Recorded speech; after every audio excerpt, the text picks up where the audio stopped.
Welcome, thanks for coming. As he had said, I'm James from Ping DSP.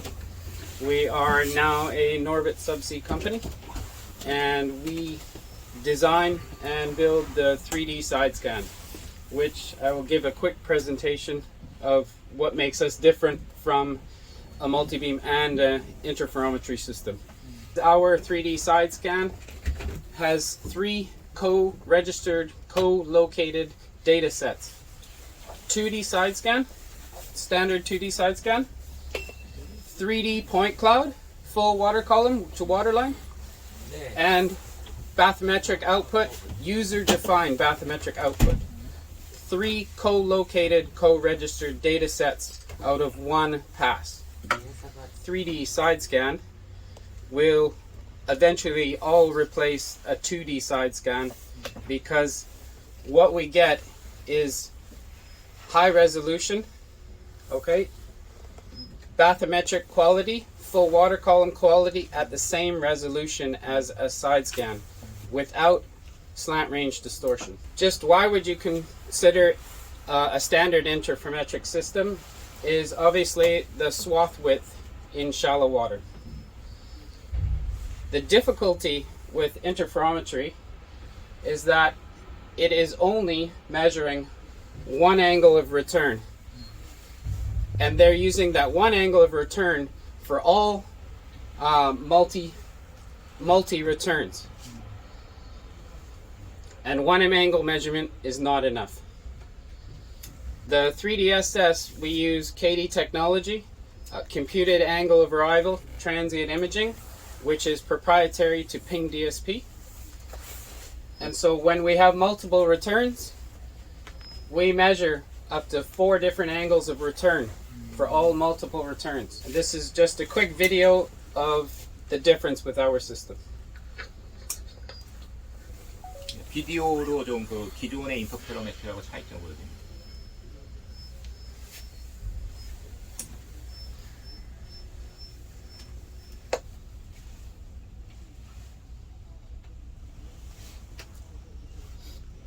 So the interferometric is only one angle, but there's a return here and a return here, all coming in at the same time. Ping DSP, we measure this return, this return, this return. What that allows for is separating multiple returns because they are very separate targets.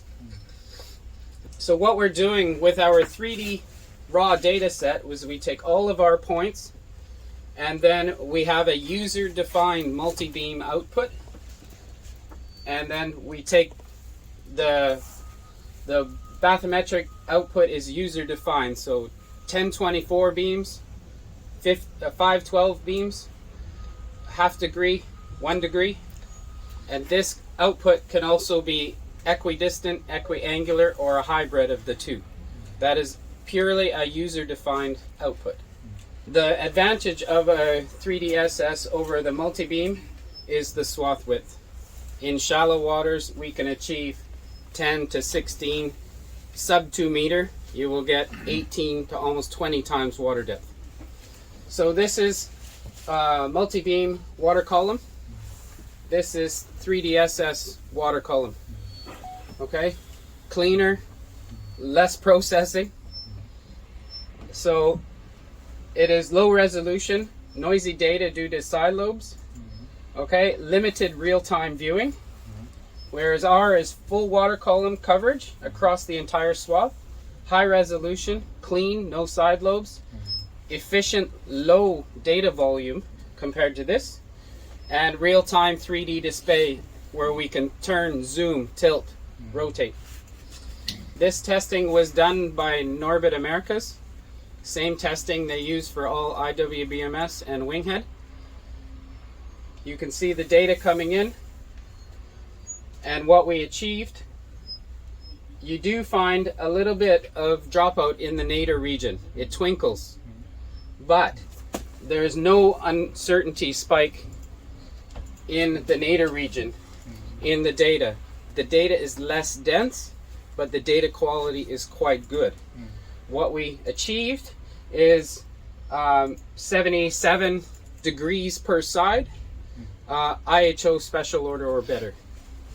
So this was in 9 meters of water on the Columbia River, a mud bottom, mud sand mix bottom, and IHO special order here, and that's where we are. Resulted in a swath that was 12 times water depth at IHO special order. The Ping DSP comes in 3 families and 7 models. So this is non-integrated. Okay, these are integrated, and we integrate with SBG products. Okay, the base, it has the SBG ellipse, but no GNSS board. That is if you want to use your existing Trimble, Hemisphere, whatever GNSS system. The full is the first level of a fully integrated INS.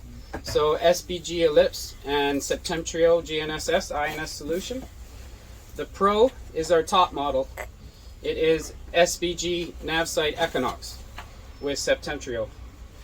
We also have OEM products, which is just the electronic board stack and transducer only in a 100-meter rated solution, generally for AUVs, and a 500-meter rated one. The important thing to remember is that all of our sonars, it's the same electronics and the same transducer. So you get the same data quality out of every model. The difference in the models is what is the extra bit, what is the sound velocity, the INS system.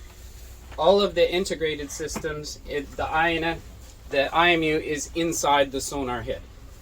When you pair an IDX system with a Norbit Portis pole, it is an easy solution for large vessels, but also dinghies or small rubber boat like Jude. The 3DSS comes with our own acquisition software. The sonar control serves as our data server. This controls the sonar and sends data to the chart display, the bathymetric profile display, the 3D side scan display, the binary logger, which logs your GNSS and INS data, as well as output to third-party acquisition software if you decide to use HiPAC, Quincy, PDS, IVA, Beamworks.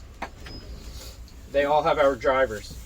The binary logger data is used to put into Kinersha, SBG's Kinersha, to post-process your SBET files to use in post-processing. With every IDX model that we sell, we supply a 1-month free subscription to Kinersha post-processing software. You can collect in our proprietary acquisition software and then use the XTF converter to convert our proprietary file in either 2D side scan, 3D bathymetry, or 3D full water column and a bathymetric output. It converts it to XTF, and then that can go into your post-processing software. Just a few examples of different installations that we have. It can be a very small boat to big survey vessels. Because of the small form factor and hydrodynamic low power solution, it's also very good for USVs. Also, AUV installations, that is the ocean server. Every data point has X, Y, Z, and intensity. You can see an anchor line in the data. It can be colored in intensity. It can also be colorized by depth. You can clearly see the seagrass, the change from the seagrass to the sand bed. The 3DSS is also good. The 3D side scan is good for target detection. I'm not worried about the wreck, but in the 3D display, because we can turn and rotate and colorize it differently, the 3DS is also good for the weak water column targets that don't give off a shadow. It's also very good for structural mapping. We now have a new simplified GUI that we ask 3 simple questions to be able to get good quality data from new users and existing users. We ask 3 simple questions. What is the max depth of your survey? This is not an absolute value. If you're in a river system from 1 meter to 15 meters, you could select 10 meters, 15 meters, and leave it. You don't have to adjust it and tweak it and change gates. Then we ask you, what is the environment? Is it a simple bottom or is it complex? If you want to map anything vertical in the water structure, you need to leave it on complex. Then what is your priority? Do we want bathymetry? Do we want wide area, large swath coverage, low resolution? Or do we want to reduce our swath and get high resolution data? Joe Burnett from HiPAC, the multi-beam instructor. HiPAC has a system of ours that Joe uses for training, and he calls it his set and forget system. Once he puts the parameters in, he doesn't have to fiddle with settings. And this is our multi-beam output. Right now we're choosing 512, but you can choose from 3 beams to 1024 beams. That is a user defined. And beam width is 1/4 degree to 10 degrees. So generally most people is either a 1/2 degree or 1 degree. We can select equidistant, equiangular, or hybrid of the two. So we state a operating depth to 75 meters. Okay, but where the advantage is over a multi-beam is in the sub 40 meters to sub 25 and less. That is where the advantage of our swath width comes into play. And the other advantage is the simultaneous co-registered 2D side scan, 3D side scan, and wide swath bathymetry.